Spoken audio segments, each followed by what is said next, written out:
আসসালামু আলাইকুম এভরিওয়ান। আজকে আমি বাসায় নতুনভাবে একটি পিৎজা ট্রাই করেছি, যেটা হচ্ছে তুর্কিশ পিৎজা। পিৎজাটি খেতেও অনেক মজা ছিল। ট্রাস্ট মি, আমি এখন থেকে এভাবেই পিৎজা বানিয়ে খাবো বাসায়। তো ভাবলাম সবার সাথে ভিডিওটি শেয়ার করি। আশা করি ভিডিওটি আপনাদের কাছে ভালো লাগবে। আর পিৎজাটি আমি পেনে বানিয়েছি খুবই সহজ পদ্ধতিতে। ভিডিওতে আপনাদেরকে বুঝিয়ে দিব।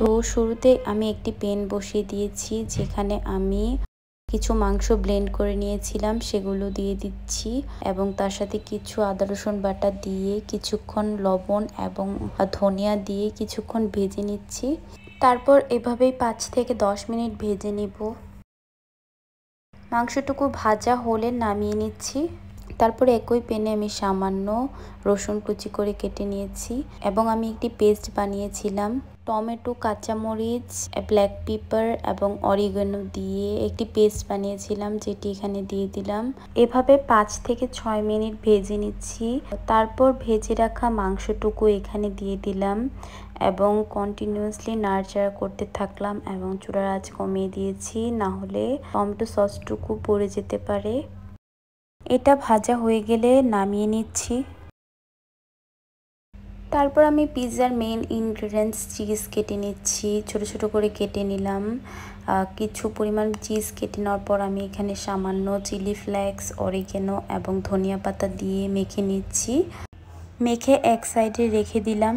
তারপর অন্য সাইডে আমি যে পিৎজার ডোটি বানিয়েছিলাম ওটি ভালোভাবে মেখে নিচ্ছি। এই তো আপনার ভিডিওতে দেখতে পাচ্ছেন। তারপর আমি 3 পিস করে নিচ্ছি।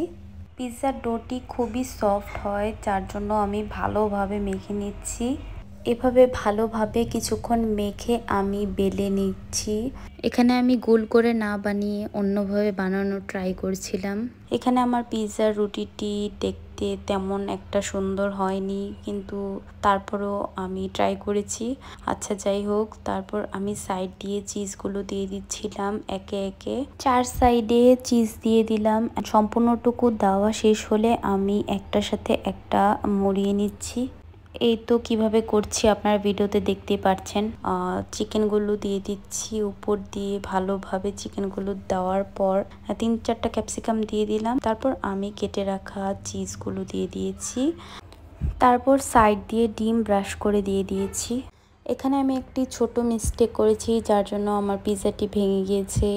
এখানে আপনারা যেই পেনে বানাবেন সেই পেনে অথবা যেখানে বেক করবেন সেখানেই রুটিটি বসিয়ে নেবেন, এবং তার উপর চিকেন এবং চিজ দিয়ে নেবেন, তাহলে সমস্যা হবে না।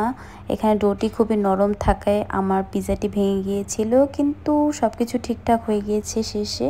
এই তো তারপর আমি লো হিটে 10 মিনিট পিৎজাটি ভেজে নিয়েছি।